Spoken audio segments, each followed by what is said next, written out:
ลี่ยนใจลืมลาน้องโทรมาบอกมาลาว่าสิเอาผัวขอปานว่าฟ้าพาหัวผู้ตามืดมัวเมื่อยินคำลาโทรมาบอกอายอยากให้ไปร่วมงานวิวา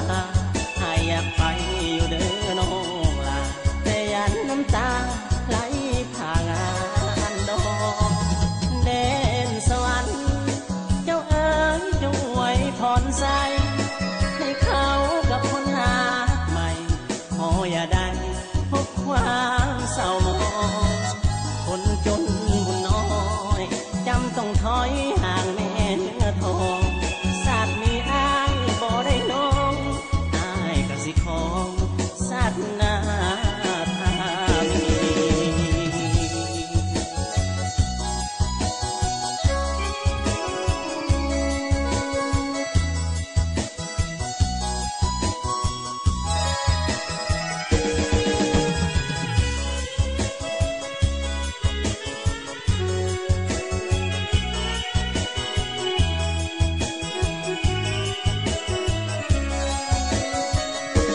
น้องโทร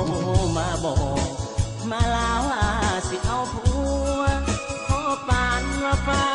พาหัวผู้ตามืดมัวเมื่อยินคำลาโทรมาบอกอายอยากให้ไปร่วมงา